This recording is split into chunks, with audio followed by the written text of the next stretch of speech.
And we have an echo. Hold on. Yeah, I have the echo too. Oh, hold on. Okay, how's that? Is that better? I've got it. It's in my cans. My big, beautiful cans. Hello. Maybe it means I'm from the future.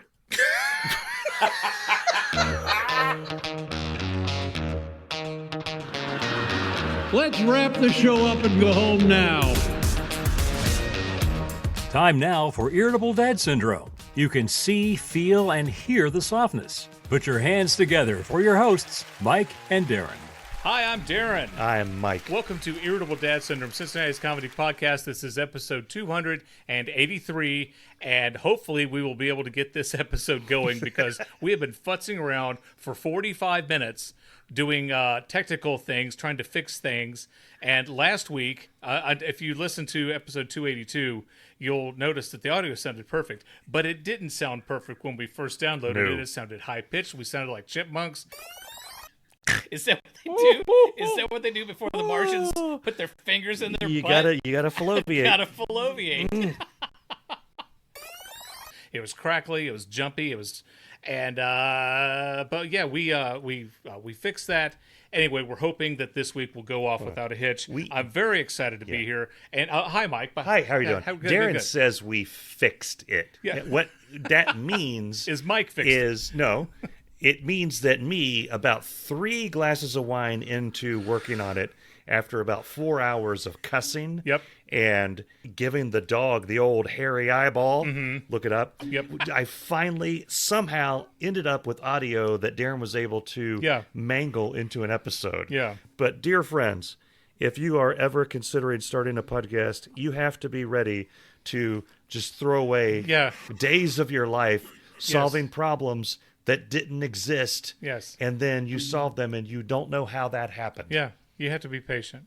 So anyway, we're very happy that you're here. We got a review. Adam Unger sent me a message. He says, Dear Irritable Dad Syndrome, I listened to my first episode of your podcast. Very funny and entertaining. It took the edge off the commute to work. So he is going to listen to more episodes. Adam Unger, thank you so much. We have a very special guest with us this week. We have Mike Chisholm. He is the host of the Letterman podcast. I was the first guest on the Letterman podcast. He has been on our show a few times. We did our great U2 David Letterman crossover episode when they did the Disney Plus special. And we have him again with us this week to talk about the Rock and Roll Hall of Fame induction ceremony. We're also going to talk about Canada. Mike has a dozen questions about Canada. I have so many moose questions. Yeah, Mike Chisholm, welcome back to Irritable Dad Syndrome. Before we begin, I would like to note that Mangled Audio was the name of the band I participated in college. He's stealing my jokes. I was dancing the entire time you guys were talking. I was dancing to the theme song I imagine your show has. Yes. Our theme song is pretty good. It is pretty good. I know.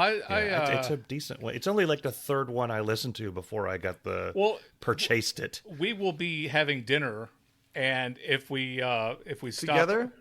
No, like at home. No, I've had dinner. I've had dinner with Mike. Whatever. But no, if I'm having dinner at home with the wife and the kids, and we stop one part of a conversation, and we go into another topic, I will go. Sure. Bum, ba, ba, da, da, ba, da, bum, ba, ba, da, ba, ba, da, bum.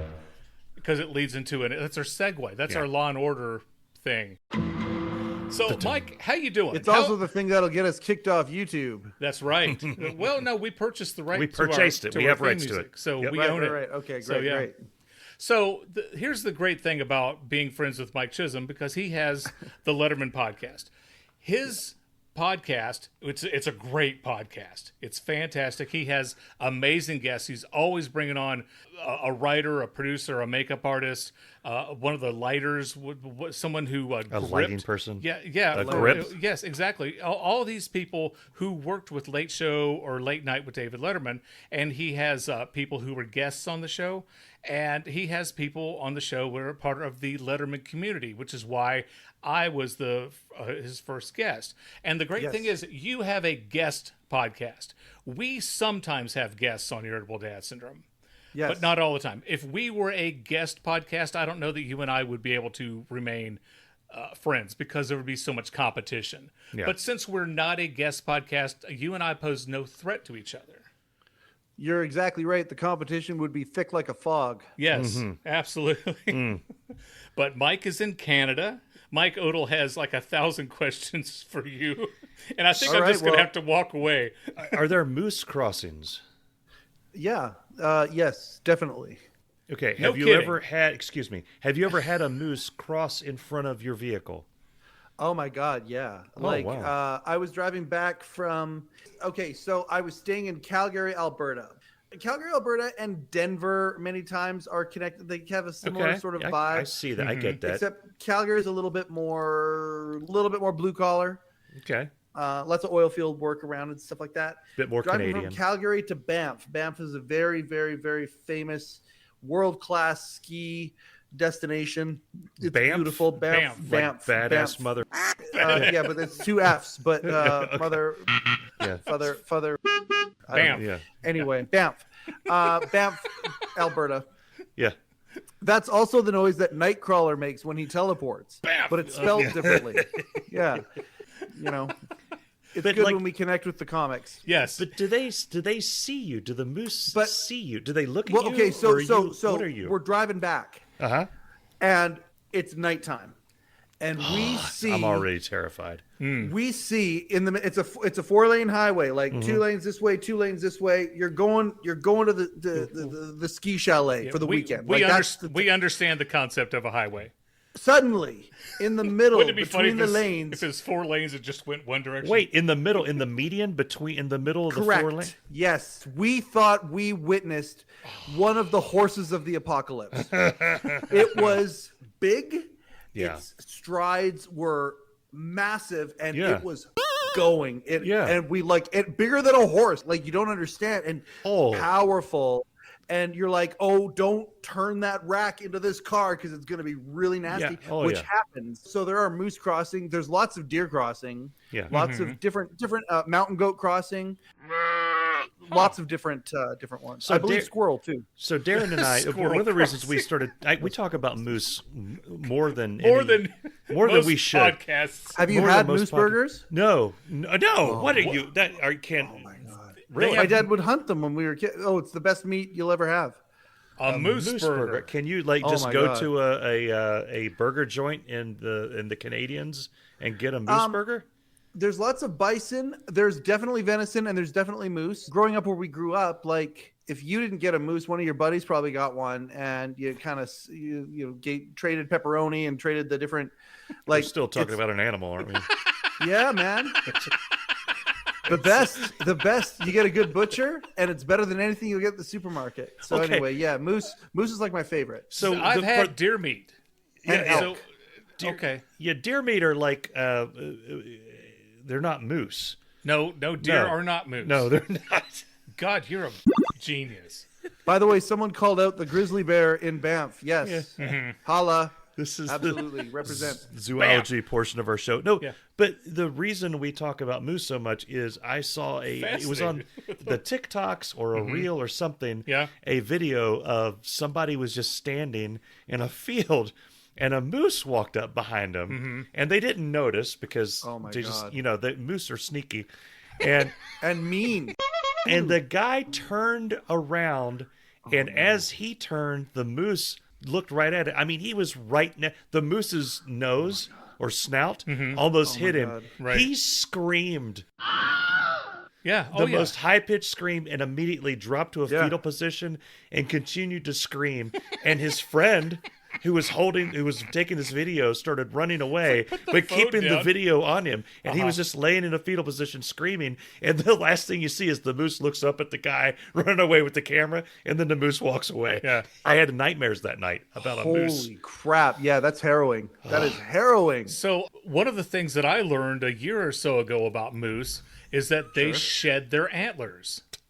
Yes. And I did not believe that. And they can basically just shake and their antlers will fall off. We're 30 minutes into the first part of this. That's what we're 25 Yeah, minutes you talking about a moose. it's by the way, it's a trail for hunters as well. Like that's the type of stuff that they track. Yeah. Well, yeah. we don't want to be what's that called? Base or surface level only with the Canadian stuff. You know, talking about moose. But what about Rush? So tell me what hold on a second. Hold on a second. You want to go? You got more moose? Well, no, but before we get off, because we're going to do this whole entire episode about Canada, and I wanted to ask him 2 questions about his podcast, and then we can do whatever the hell. Oh, yeah, we got to talk about your podcast. So you've had the Letterman podcast for how many, like 3 years now? Yeah, 3 years. Something that I don't think I've ever asked you is, who was the first guest that you had on your show that you're sitting there like, I cannot believe I got this person to be on my show? Yeah, Tom Dreesen. Tom Dreesen. Okay. Tom Dreesen. Yeah. Yeah. And he's been on a couple times, right? He has, and I think I would say we're due. I want to bring Tom Dreesen up here, and I want to get him to do a special up here. Yeah, there's a club here that I would love him to come up and do, and I mean just even say those words out loud right now. But I mean, I'm so grateful, and it's a dream come true. And you had him on relatively early, right? Like, I think it was episode 6 or 7. Right. I think it was the first 2-parter, 6 and 7, and then shortly after, Steve O'Donnell. Steve O'Donnell was head writer for Late Night with David Letterman. Yeah, one of the greatest comedy writers. If not, you know what? If there was a category for the greatest comedy writer of all time, he would certainly be in the nomination pile. I met him. He's a nice guy. Phenomenal guy. He's a super, super nice guy. Yeah. Well, yeah, cool. And we're gonna Allison, actually, our friend Allison Lips. Shout out to Allison Lips. Hi, Allison.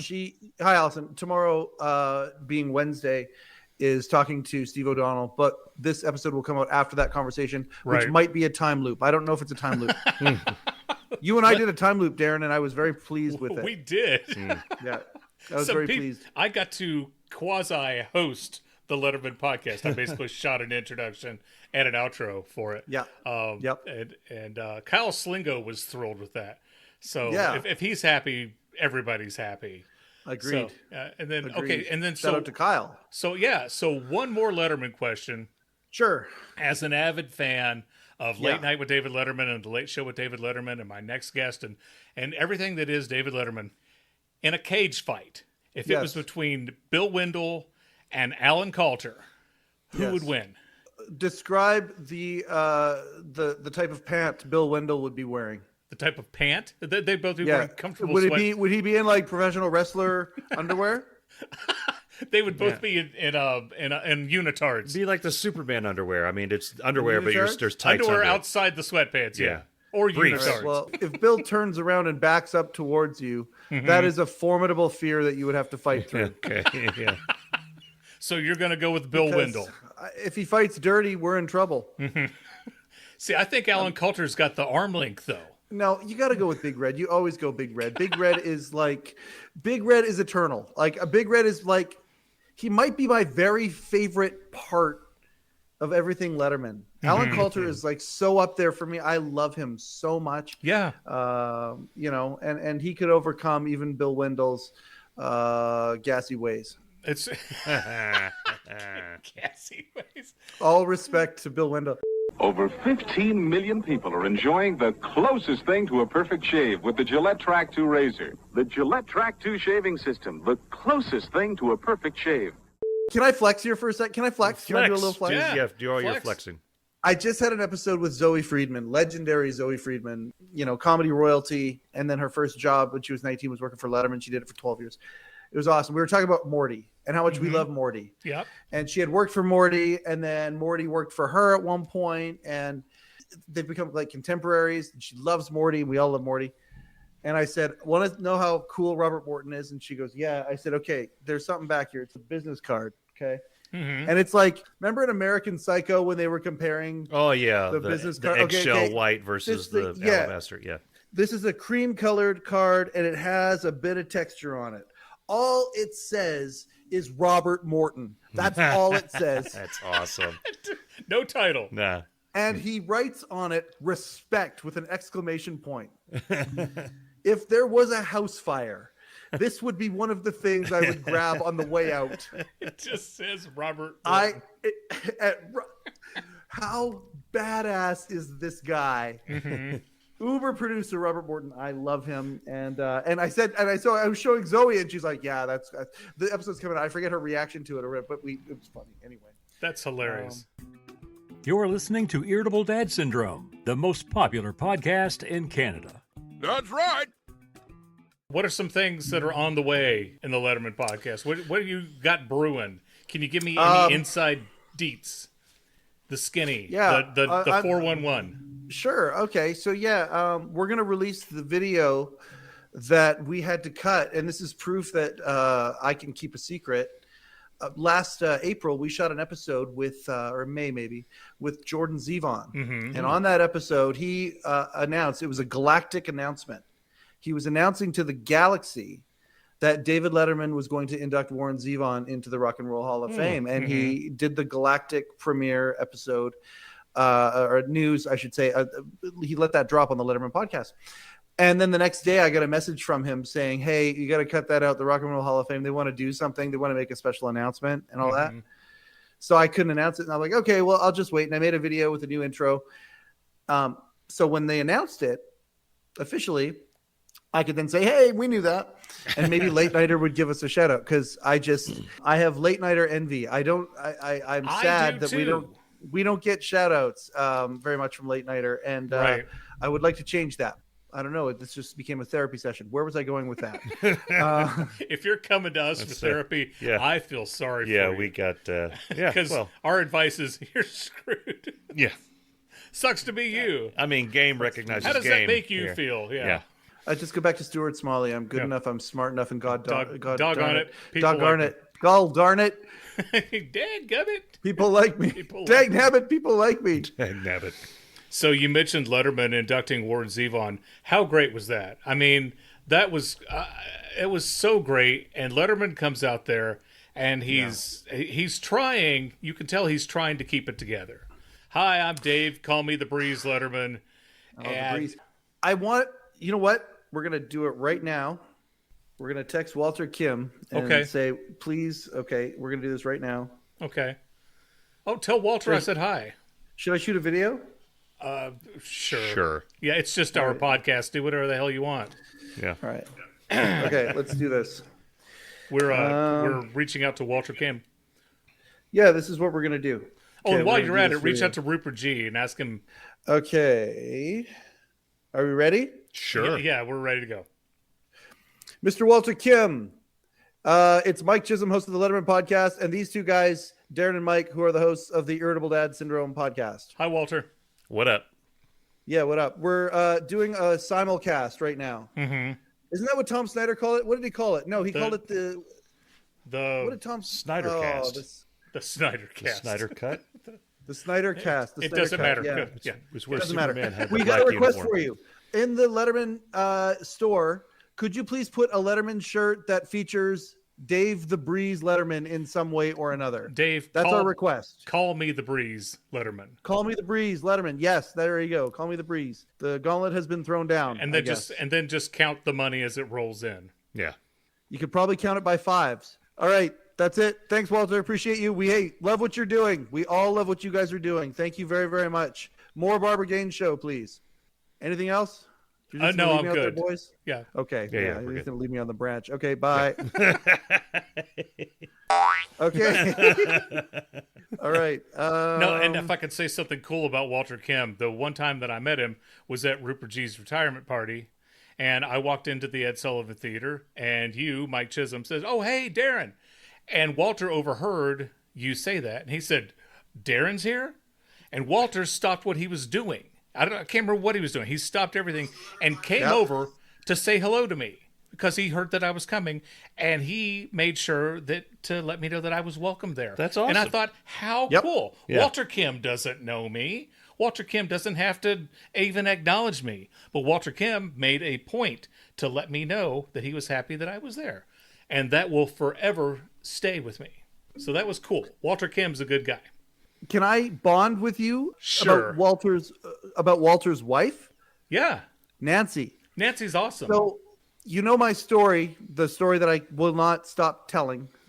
Which story one? About how the of a lovely lady with three young. Yeah. Yeah, that one. She was with three very the night of the girls. picture. Yeah. The night of the picture when Dave and I are doing the Q&A. Yeah. Okay? Yeah. Dave and I are doing the Q&A, And one of the questions I asked was, are you going to have Jay Leno or Brian Williams back on the show before the last episode? And Dave goes and says, okay, well, let's see. Hey, Nancy, come on over here. And I think Nancy had the podium that night. And Nancy had to come out and they said, okay, are we planning on having Mr. Leno or Mr. Williams back on? She said, we're talking with both groups. And that was all she said. That was featured on CNN the next day, by the way. Oh, wow. Okay. So after Rupert's party, I pulled Nancy aside. I said, can I ask you about that moment? Do you remember that moment? And she goes, oh, yeah, it's the only time I ever got pulled out. I think she said the only time she ever got pulled out during a Q&A. And I was like, that crazy awesome moment, like my favorite moment. You're a part of it, Nancy. Like you were a part of it. And then I was a dumbass and I didn't get a picture with her. Anyway, but I keep that in my heart that I was able to share with her that she was part of that moment.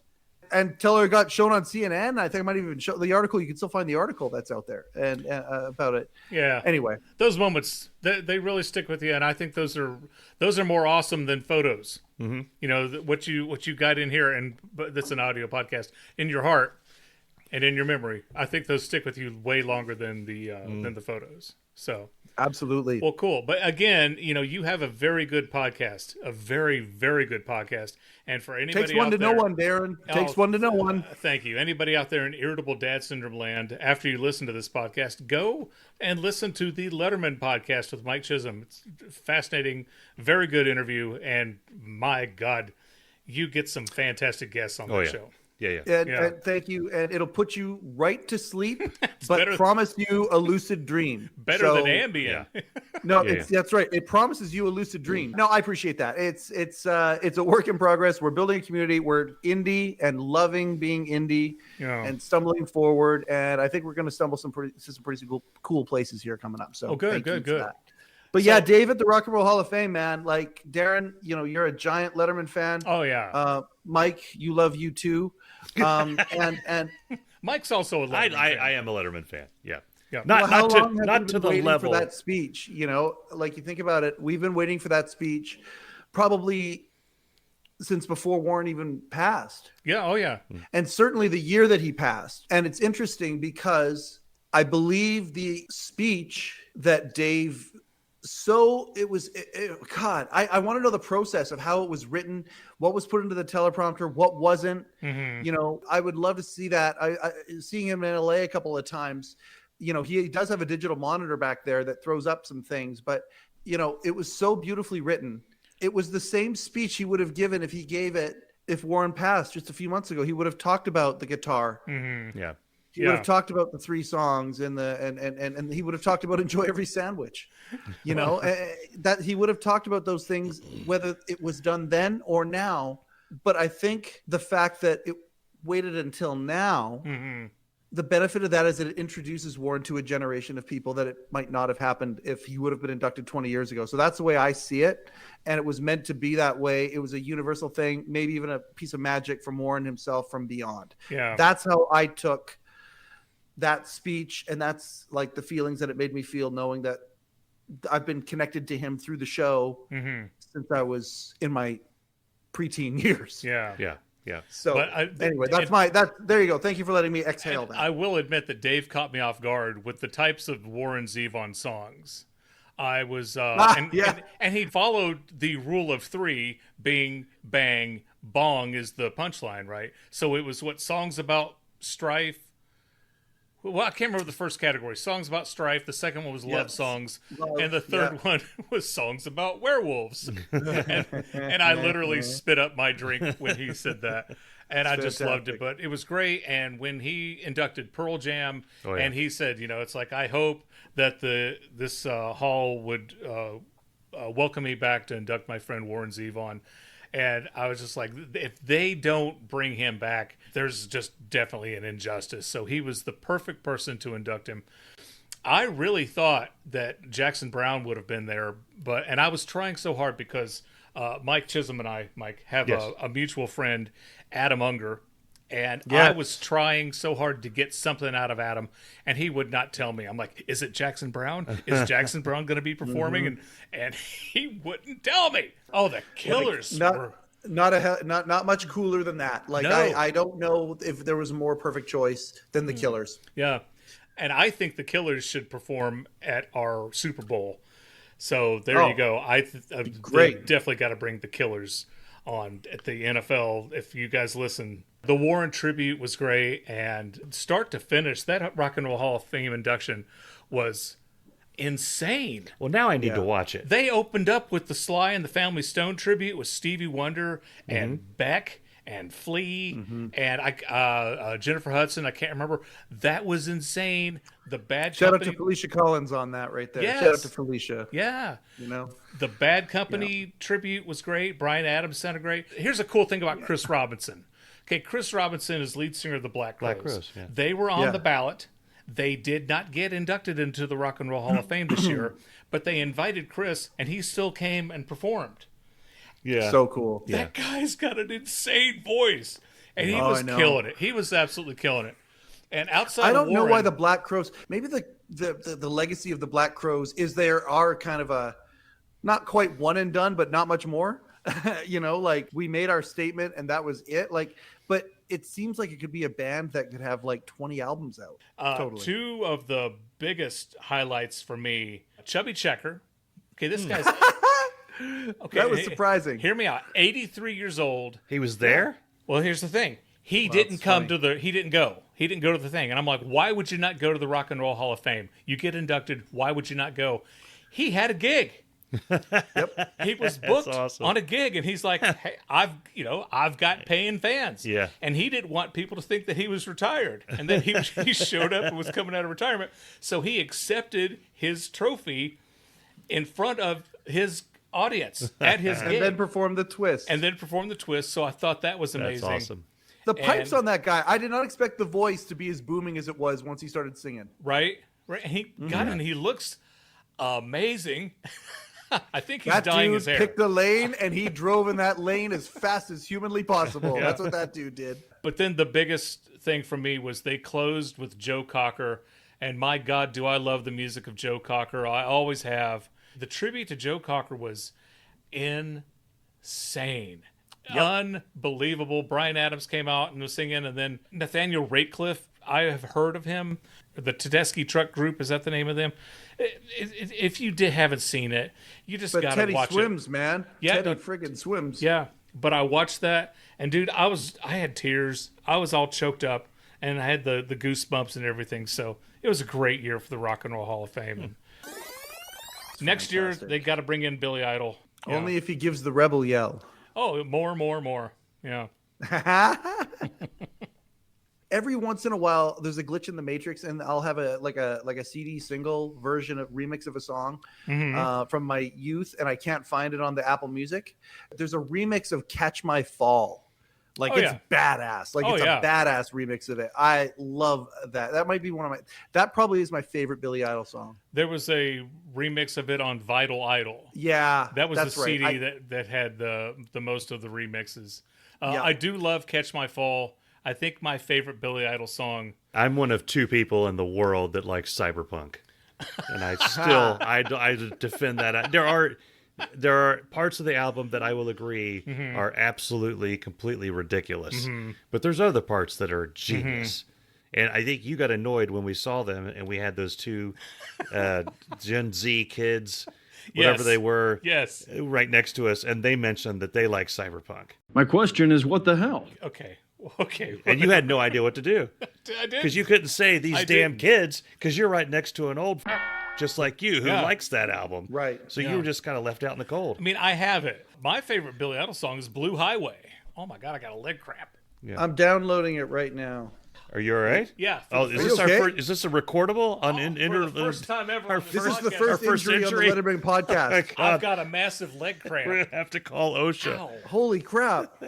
Now we're gonna have to upgrade the ergonomics. This is gonna be a whole. Never had a this is gonna be a Blue whole Highway. thing. Oh, mother. The show must go on. I need this Blue Highway song. Okay. I'm sorry, buddy. I can hear. You want me to call an ambulance for you? But I need to download Blue Highway. You need to drink some pickle juice. Yeah, that's what you do. We don't have any pickle juice. I think pickles. I need you to rub this. I'm not rubbing anything. Come on, Yeah, rub it. No. Yeah, rub it. That's what she said. Rub it. Rub it. Use your best technique. Okay, I've downloaded Blue Highway. Blue Highway. But Have you heard Billy Idol's version of "Don't You Forget About Me"? Yes, yes. It's better than the original. It is. Yeah, love it so much. It is great. Yeah. That's exactly how. It's like I'm sitting next to Billy Idol. Yes, yeah. I can tell you this: if I'm in a karaoke room and I perform that song, I will be in the top 4 of the night. Yeah, out of 5. As high as number 2 for sure. You're listening to the only podcast that matters, Irritable Dad Syndrome, with Mike and Darin.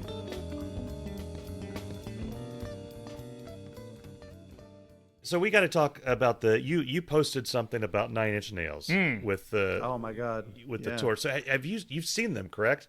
Like the most recent tour? Oh yeah. Like okay, so like I've got a 9 Inch Nails tattoo. Like I've got on my back a tattoo of 21 of my favorite things. The 9 Inch Nails symbol is in there. Is it a tramp stamp? It's not quite. Okay. No. The good news. Okay, I got to tell you this. It's offset on my back, and it's a damn good thing because if it was onset on my back, the way the tattoo goes, it's a Ghostbusters trap, and it's opening up, and like, bah, is coming out of it, and it's like all my favorite things. Where is the trap? Is it right over your crack? Well, here's the thing. Okay. It's offset. Offset. It's offset. It's in the middle of the back, and it goes up, and then it comes over the shoulder, so it's like way offset. Okay. And it includes like a crown, and a Los Angeles Kings crown on this, just under my collarbone, with Ferrosferio, which is the Chisholm moniker. Okay. And Ferrosferio means I am fierce with the fierce. Yeah. I mean, yeah. Duh. Yeah. Tell me something I don't know. Yeah. Right. Yeah. But if the tattoo was positioned in the center where the Ghostbusters trap was just above the butt crack, it would be the most obnoxious tattoo in the history of inkers. But because it's not, it's just nerdy and about 4% cyberpunk. Okay, you've got to send us a picture of the tattoo. No, you really don't. But here's the thing. Okay. Here's the thing. Okay. Anyway, sorry. I love 9 Inch Nails. So you enjoy 9 Inch Nails. Okay. Mm-hmm. So 9 Inch Nails is one of those bands that I realized I was a fan of long after I was a fan, because I had Pretty Hate Machine pretty close to when it came out. Sure. I had it on cassette tape, and I played it while I was ditzing around on the computer. It was like my background music. And then everyone was excited when CDs happened about Broken. And it took me a minute to connect that this was the same band that did Pretty Hate Machine, or the same dude. Right. I don't know. He had he moved Pretty Hate Machine was just basically him. Yeah, 9 Inch Nails is pretty much Trent Reznor. Yeah. But so that's what it was back then. Yeah, and it's evolved over the years. So the different people that I meet that are 9 Inch Nails fan, it intrigues me because there's all kinds of different versions of 9 Inch Nails out there, and it amazes me that all of this music comes from that one dude. So you have Pretty Hate Machine, which to me is Neo in the Matrix. If he were in a band, I think that's the kind of music he would make. I imagine he's got that somewhere. It's right. That's where that is. And then you go to Neo mixed with a little bit of Slayer. Hold on. Hold on. I gotta. So like something I could never have, which is one of my favorite slow haunting songs of all time. Can't have a real steak. Neo not being able to have Trinity. He's got to choose saving the universe or Trinity. Yeah. And so he's singing something I can never have. Exactly. And then for Kinda I Want To, or Ring Finger could be like the collision with like the build up to the collision with Agent Smith. Oh my God! I was up above it. Go on Pretty Hate Machine and The Matrix. We need to take this and plug it into AI, and we need to make this do a thing because it's going to be amazing. Yeah, I'm on it. I was up above it. Now I'm down in it. That's the Matrix. That's the entire. That's it. All right. He raps in that song. Trent Reznor raps in a lot of. 4 or 5 of key songs down in it. He is a good kind of rapper. like a cloud way up in the sky. I was seeing some things you wouldn't believe. I want to see the Beastie Boys cover that song. I remember kind of like a cloud. AI needs to make. I want to see the Beastie Boys the Beastie Boys anything. cover. The Beastie Boys need to cover. If Rush can move on without Neil, so I think the Beastie Boys. Here's the deal: still do something, but I'm getting off track. You've got that 9 Inch Nails. Then you've got. Let's look at the Downward Spiral. The Downward Spiral is basically 2 albums combined. You've got Closer, which you go into every club. Hold on a second. It's my podcast too. Yeah. Can I say something about Closer? Okay, I was listening and reading the lyrics. That song's kind of dirty. Okay. Have you noticed that? I want to eat the honey in your hive. I'm like, hello. Yeah. Okay, got a point there, on. Cox. It's kind of dirty. So you've got that song that's playing in every club in the 90s. Within 10 minutes of walking into a club, you're going to hear Closer. And some girl's going to be getting pregnant. And then the girl with the shooters is coming around. You want a shooter? I probably And then it goes shouldn't. into California Love by Dr. Dre and Tupac after, and it's the perfect night. Yeah. So you've got those music tracks, and then you've got the ones where it's like he's strangling a pig in a computer underwater. Sure. And screaming. Yeah. Right? Makes sense. And it's all connected. But then you go to my personal favorite album, The Fragile. The Fragile. The Fragile. Yeah. That's my favorite as well. Yeah. But that one is one of the reasons it's my favorite is because it's an amalgam, as it were, of all those different styles. Plus his soundtrack sound that he, in my opinion, perfected on the network, Natural Born Killers. Oh, that's right. Natural Born Killers is an almost perfect soundtrack. And he did. It is. He did the Social Network. The Social Network, yes. And also phenomenal. That's where he won the Oscar, right? Did he do the girl with the dragon tattoo? Was that him as well? Yeah. They did the. Are we still talking song. about the soundtrack? Yeah. Oh, okay. Yeah, and then the Immigrant song, the Nine Inch Nails or How to Destroy Angels did the Immigrant song. Yeah. And it was just no, maybe that's not How to Destroy Angels. By the way, Walter Kim just messaged back. Are we nervous? Are we talking to Walter Kim? I'm a little nervous. I'm a little nervous. Okay. I'm sorry. Is that okay? No, good. You're good. That is fine. All right. Well, 4 words. I'll work on it.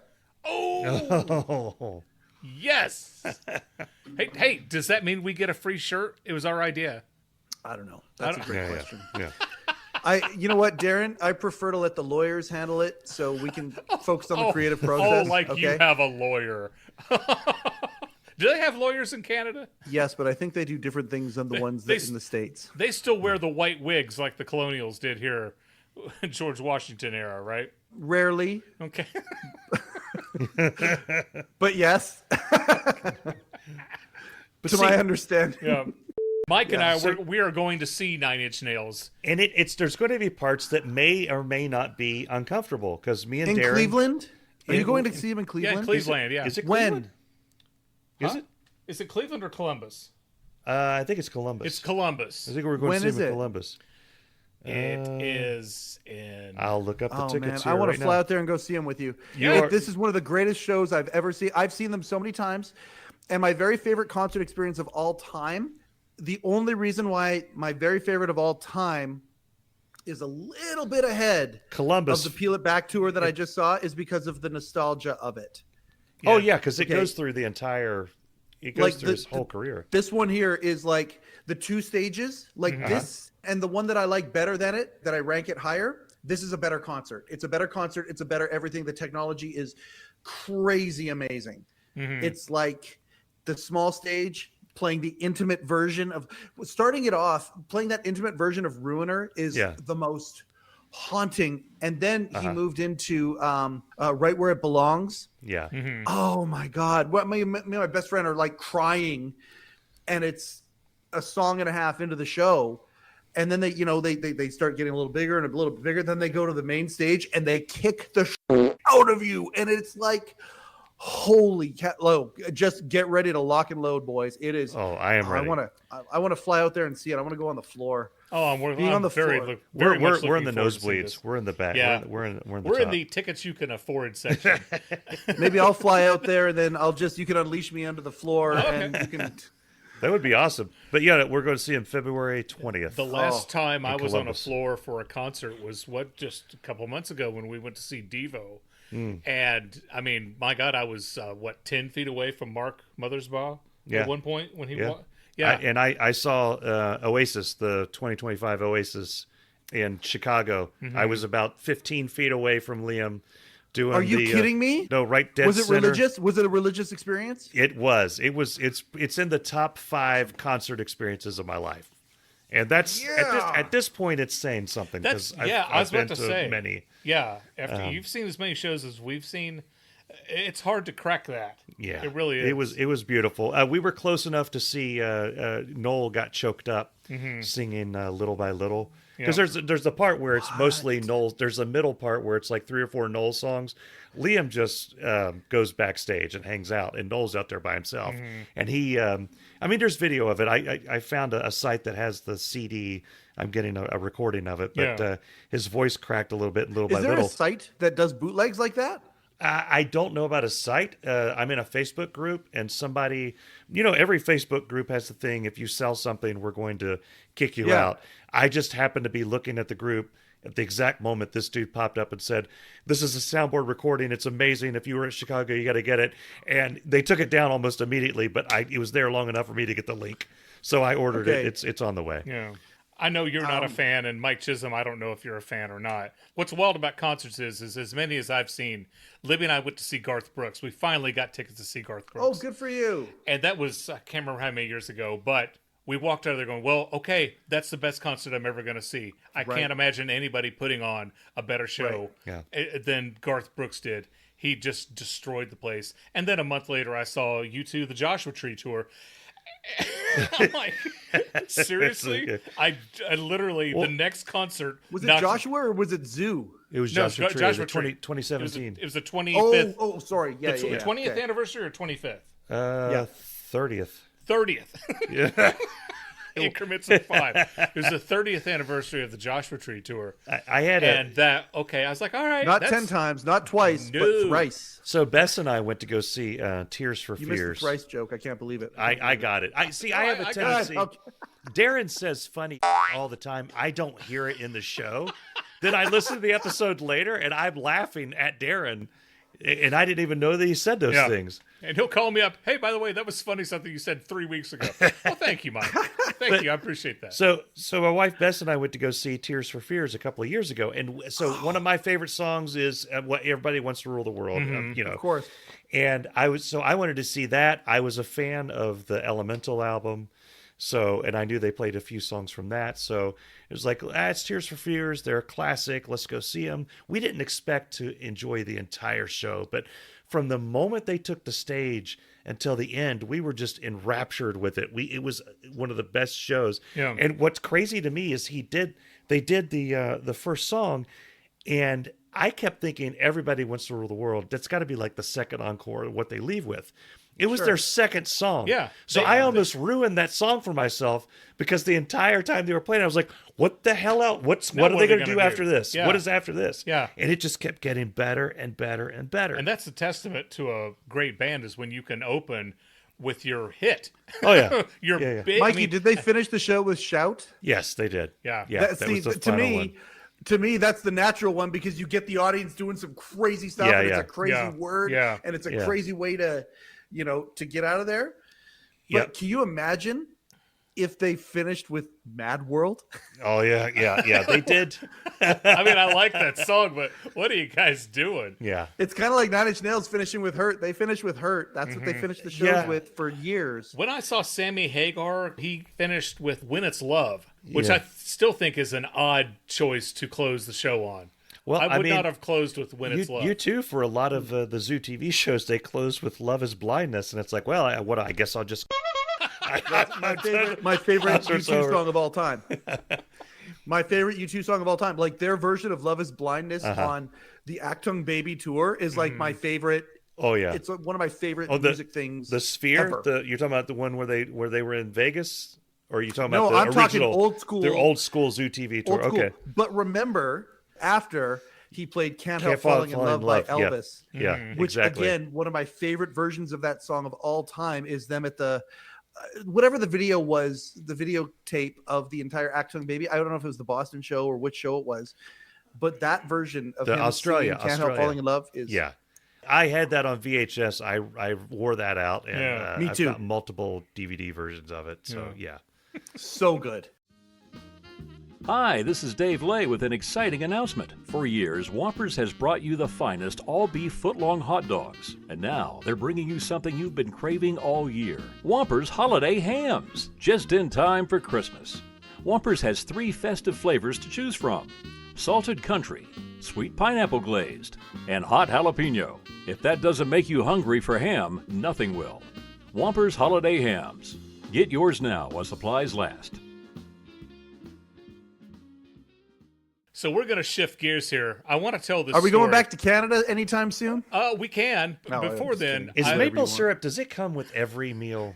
Like whatever you get a moose burger with maple syrup. It's like down here, you get ketchup no matter what. No matter what. Sure. It doesn't matter what you order, someone's going to give you ketchup. Except like Dunkin' Donuts is the only place. All right. But I just imagine up there's like maple syrup tubs. It's not to the level of a Leslie Nielsen movie or anything like that, but I would imagine that per capita, restaurants in Canada do probably have more bottles of maple syrup than their American counterparts. So, I would say that is an accurate statement. I'm going to tell you, but it's not the comic level. In all seriousness, that's going to sound like I'm telling a joke, but this is dead serious. Okay. And we don't go political, but we dabble a little bit. A little bit. So me and the family, we went to, we did Disney and part of Universal. And when we went to Epcot, the Epcot Center, they have what's that, Around the World, the Nations. Of Tomorrow. And we went into Canada. Now, I don't know if you've heard, but things aren't going that great down here in the old United States. And Bess and I were talking. We went to Canada less so as a vacation and more so, let's get some brochures. Let's see what's going on.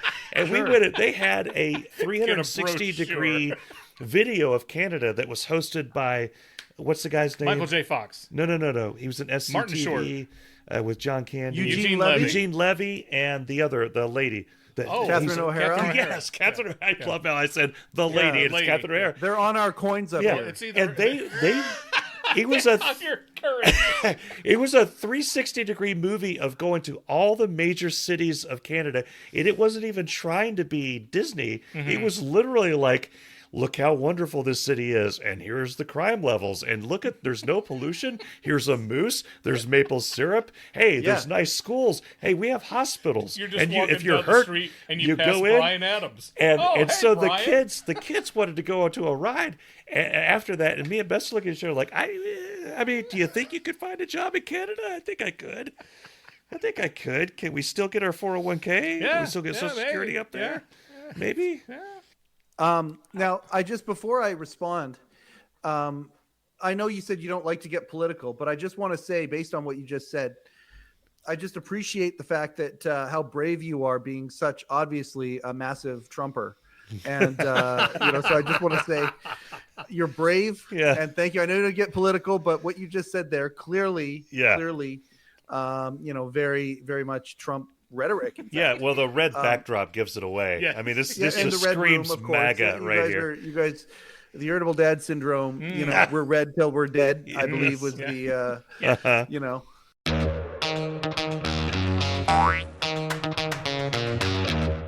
I am not handy at all. I mean, I own some tools, but I am not handy. We have had some things redone in our house, and Libby wanted to change out the doorknobs. Oh my God! Because we had ugly gold doorknobs. Yeah. So we were changing them to silver. Me and Bess talked about the doorknobs you have at your house. Yes, I know, right?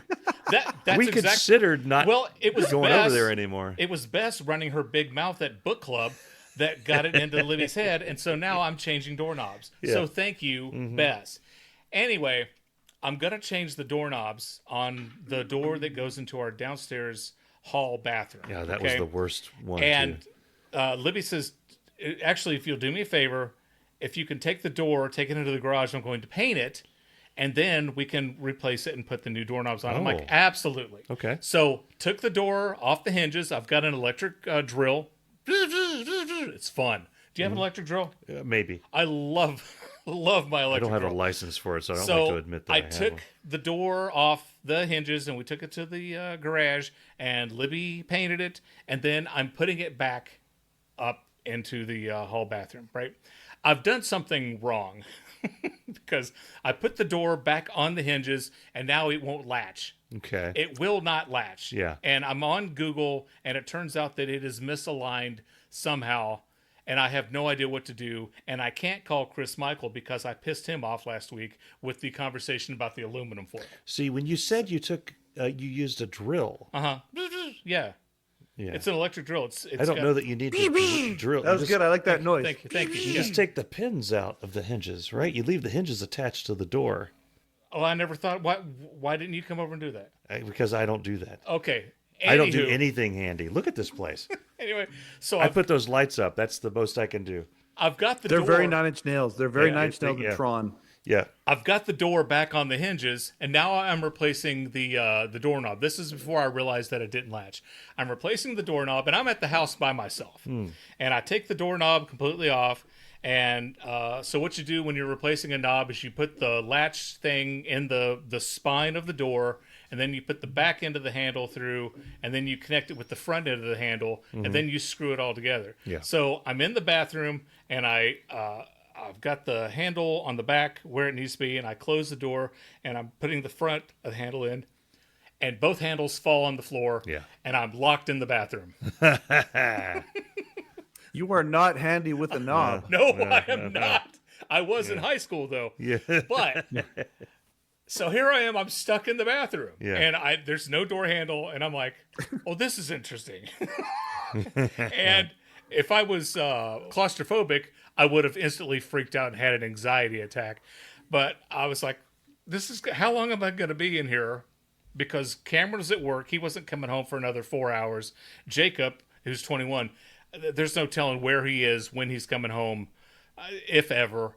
And then I don't know where Libby was, probably out drinking. So I was like, how long is it going to be? Anyway, my mom was coming over. She and I were going to go out to dinner. And I could just imagine my mom in the driveway just waiting and waiting and waiting for me to come out. Anyway, long story short. This ends up being the stupidest first 48 story. Yes. I had to stick my finger into the door, Whoa. retch it in there a little bit, and give it the old college wiggle. And then I used my finger to pick the lock to get out of my locked bathroom. Anyway, I attached the doorknob correctly, but I can't close the door now. It won't latch. It just you can close the door, but it won't stay shut. And I don't know what to do with it. So, because I screwed this up. It's misaligned somehow. Like everything else in your life, you need to rely on Mike to do it for you. That's right. Yeah, Mike's not doing it. Then, yeah. I changed the doorknob on our front door, and it took way longer than it should. Way longer. Right? Yeah. And then you feel so stupid. Yeah. I'm like, it's not supposed to be this hard. That's what she said. But here's what you do. You hire a cleaning service. You take advantage of their first half off offer. And when they arrive, say, okay, yeah, if you can clean up over there, clean up over there. Oh, if you could put that doorknob back on there, that'd be great. Thank you so much. Yeah. And then you have them do it for you. Exactly. Yeah. It's time now for an Irritable Dad Syndrome previous story update. So, Mike, you bailed on us last week. I did. Yeah, boy, did you miss a fun podcast. Because we talked about Chris Michael and his aluminum foil. And I have an update on... Did you listen to the episode yet? No. Okay. Neither have I. I found a very rare Steve Martin album. Oh, yeah. Very rare. It's I was in this record store. When I was telling the story to Mike, he says, what's the name of the store? And then, like an idiot, I completely blanked and I forgot the name of the store. And I don't know why, but it's Hayes Suburbia Records, and it's in Mason, Ohio. And they've got a ton of vinyl. So I'm going through all the vinyl albums, and I found this Steve Martin album. It was the Pennies from Heaven radio special. It was an hour-long radio special that they did to promote the movie. And, wow. Yeah, right? And at the bottom of the album, it says, promotional copy not for sale. I'm like, it's an industrial musical? Kinda, yeah. I got really, really excited, and I bought it, and I bought it. What did Young say? He said it looks like a pretty good find you found there, right?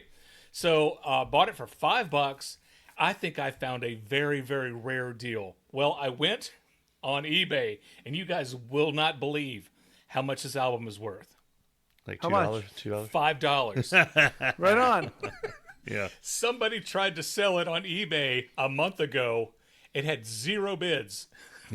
0. Nobody wants it. Okay, hold on a second. Hold on.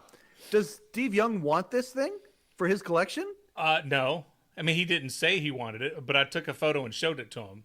Because I try to have things that come with If it's one that he doesn't have and he Steve. considers it we should buy the one on eBay is all I'm saying. Right. But yeah, That's crazy.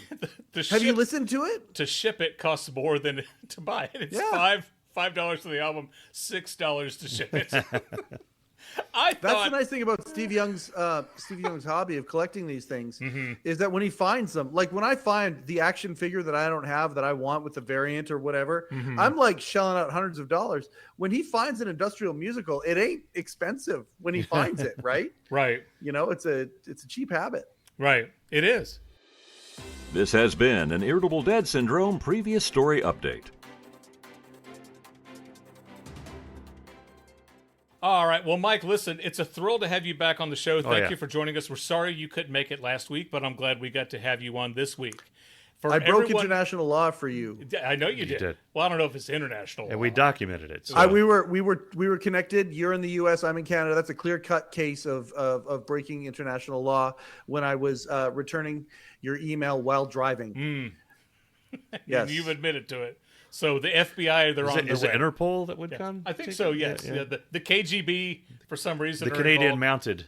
It's a national quagmire. No organization wants to take jurisdiction. It's terrible. The Canadian I love you guys. I appreciate this so much. This was a lot of fun. If people want to listen to the Letterman podcast, how do they find you? First off, what's the matter with you? Wait, by the way, you did stand-up comedy a couple of months ago, and when you walked up there and the smattering of applause died down, it was kind of a... Yeah. And somebody yells, "I love you," and you said, "I doubt that." Yeah, that's right. It was the first thing, and that was one of that's one of Steve Martin's rules of stand-up: is you don't go up and say, "Hey, how's everybody doing tonight?" Your first line shouldn't be a throwaway; it should be something. Yeah. So but you're like, "I doubt that." But yeah, I doubt that. Where can people find you? We want to build a community with the Letterman podcast. Darin Cox, our first guest, join the Facebook group. Everybody go on and look for the Letterman podcast Facebook group and everybody join it.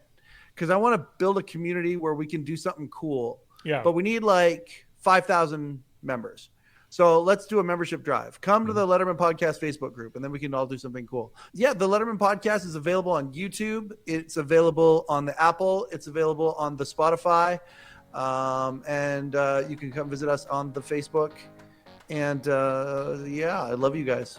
Yeah, Awesome. We love you too. We're thrilled to have you. Yeah, and absolutely. And so for people listening, if you go to irritabledadsyndrome.com, you can listen to every episode we have. You can listen to our Best of Volume 5, which in my personal opinion is a banger. And I'm very proud of it. It's so good. Thank you The Carl so much. story in particular. Fan of the Carl story. Oh no, because he told me the Carl story. I'm like, why haven't you put this on the podcast? Or I like, it's the best podcast story ever. It's so good. It's like the Lone Ranger story at Christmas time. Wow, that is saying something. We'd like to thank everybody for listening, and we hope to see you next week on Irritable Dad Syndrome. Irritable Dad Syndrome was videotaped before a live studio audience. It's off the tracks already, everybody. Yes, it is. You said yeah while Doofus here was talking, and it didn't do it. Why so am I think Doofus? I think we're good. We did it. I want to be Doofus. And it was the now I'm blanking again. Would it help if you just started calling me Rick? Yeah, It would. I understand what you're doing here. Okay. Excuse me. You okay there, old man? Yeah, I'm good. How are you? Say a knock joke. Your favorite knock joke, Rick. That's good enough. Okay, now laugh like we said something stupid funny. That's beautiful. And now the bridge is on. Thank God. That's exactly what this episode needed. The bridge.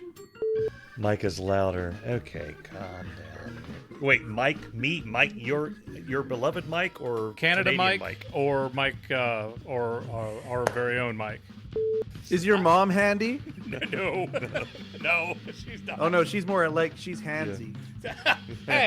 Hey, watch your mouth. That's He my likes mother. it.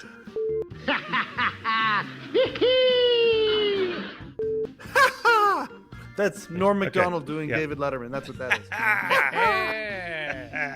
Yeah. Hold on, the show's not over yet. Irritable Dad Syndrome is going into overtime, starting right now.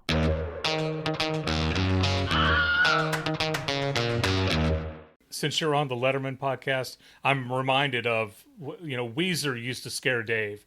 And I think Megadeth used to scare Dave. But Nine Inch Nails were coming on, and he wouldn't stop talking about how those guys scared him. And then he had Tom Jones on, and he says, you know Nine Inch Nails, right? And he says, yeah, they're nice guys. And Dave's like, they scare me.